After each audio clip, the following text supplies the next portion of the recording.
Hola gente, aquí de Yandro con ustedes en el episodio 9 del Zoo Botánico de Jerez en Planet Zoo, con los aviarios de las aves europeas. Pero antes de mostraroslos, quiero daros las gracias por el gran apoyo que me habéis dado con la nueva serie de los Sky Worlds. Me alegra mucho que os haya gustado tanto. Pronto tendréis el segundo episodio, así que mientras, dejadme en los comentarios qué clima creéis que será.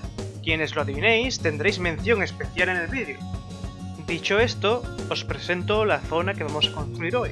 Desde los anteriores 3 episodios estamos centrándonos en la nueva zona europea, y la cosa ahora mismo va de aviarios, que entre tanta rejilla y palo metálico les estoy construyendo un auténtico palacio, que me está encantando hacerlo, pero menudo trabajazo está siendo, así que espero que os guste mucho el resultado.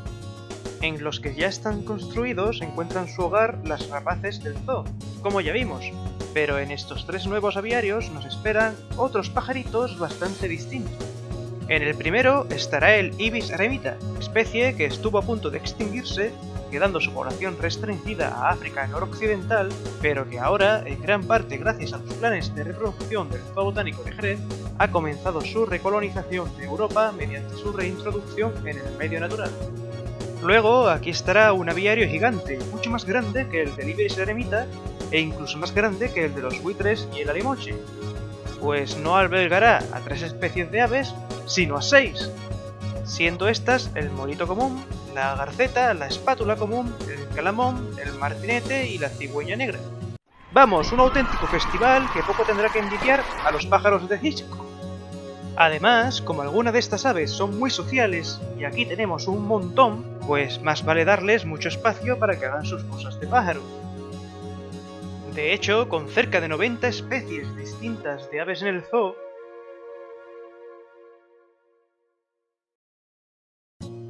qué menos que mimarlas un poquito más.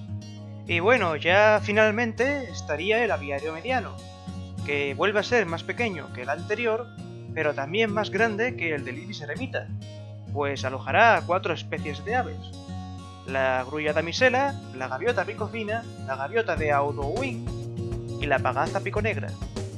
Y para que os sirva de referencia con respecto al zoo real, la mitad de este aviario estará situada donde actualmente se encuentra la jaula del lémur rufo blanco, tal y como podéis ver en el plano que tenéis en pantalla. De hecho, os muestro ahora también la localización real de estas aves e imágenes de sus aviarios actuales para que veáis cuánto los voy a cambiar.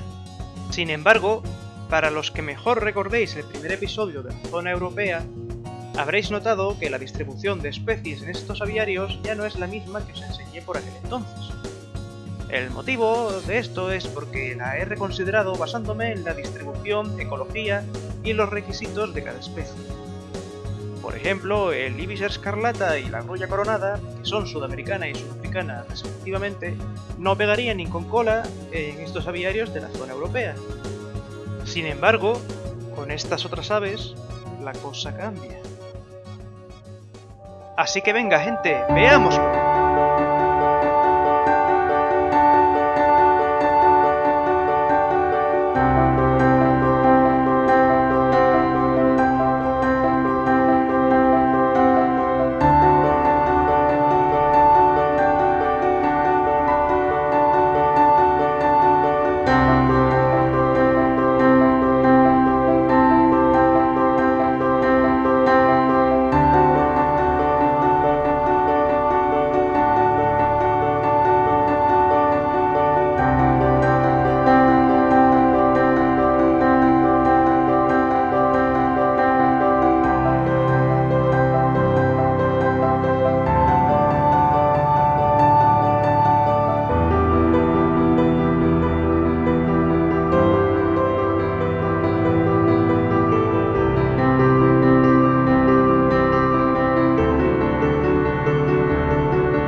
Tal y como acabáis de observar, he querido darle un toque distintivo a cada aviario, pero con pequeñas características en común.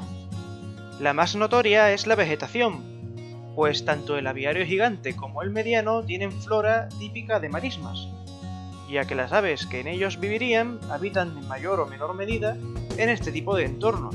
Sin embargo, el aviario gigante tiene árboles, cosa que el mediano no. Esto lo he hecho así porque las aves de este aviario requieren de árboles para anidar, mientras que las del mediano ponen los huevos en el suelo, por lo que el ambiente en el que viven no coincide en su totalidad.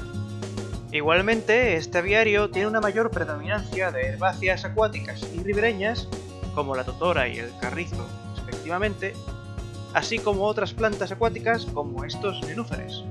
Con esto he querido darle así un espacio donde vivir en el aviario gigante a los calamones, que sí anidan en el suelo entre matas de herbáceas, que sería la única ave que en este aviario lo haría. En cambio, en el otro aviario, la vegetación es más arbustiva, con predominancia del género Scaevola, plantas que crecen en varios ambientes, entre ellos las dunas costeras tropicales indo-pacíficas, única opción de vegetación de dunas que he encontrado en el juego, intercaladas con las herbáceas ya mencionadas. Esto crea un espacio más abierto para las aves de este aviario, en especial las grullas damselas, especie ya extinta en Europa occidental que prefieren entornos abiertos donde anidar. Sin embargo, estos sitios se han visto amenazados por la agricultura, entre otras actividades humanas. Por otra parte, otro aspecto que comparten los tres aviarios son las rocas. Tanto en el pequeño como en el más grande he colocado esta pared escarpada con nidos a modo de acantilado, ya que la cigüeña negra y el ibis eremita ponen sus nidos sobre roca, preferiblemente con gran inclinación que los mantenga lejos de los depredadores, a diferencia del resto de aves que tienen otras preferencias como mencioné anteriormente. De hecho, el ibis eremita no tiene apenas agua ni vegetación, pues vive en entornos bastante más secos y abiertos que el resto de las especies. Y al estar tan amenazada, pues mejor que tenga su propio aviario. En el aviario mediano, al contrario, las rocas no llegan a formar un acantilado porque las aves anidan en el suelo, pero sí he querido añadir algunas rocas para la gaviota de Audouin, a la cual le gusta poner sus nidos entre estas y los arbustos. No obstante, esta falta de roquedales escarpados, junto con la ausencia de árboles, disminuye la cobertura protectora. Para solventarlo, he construido este pequeño refugio de madera de cara a que puedan usarlo solo si lo requieren. Como último detalle, los tres aviarios cuentan con un sistema de tuberías que interconectan las lagunas y mantienen el flujo de agua en movimiento, simulando así la continua renovación de agua característica de las regiones intertidales, es decir, entre mareas, y dificultando así la proliferación de algas y bacterias nocivas. Aunque, de ser necesario, si se vaciasen las piscinas para su mantenimiento, cuentan con estos pequeños abrevaderos suplementarios. Bueno gente, esto sería todo. Quedaría ya así solo un episodio para terminar el sector oeste del zoo, donde concluiremos la zona europea con la jaula del bisonte europeo y un animalito más que la acompañará pero que aún no os he desvelado, entre otros detallitos que ya veréis. Espero que os haya gustado mucho el vídeo, dejadmelo saber con likes y comentando. Y recordad que quienes no lo estéis, podéis suscribiros gratis para no perderos futuros vídeos y apoyarme así para seguir subiendo más contenido. Nos vemos en el próximo vídeo. ¡Hasta pronto!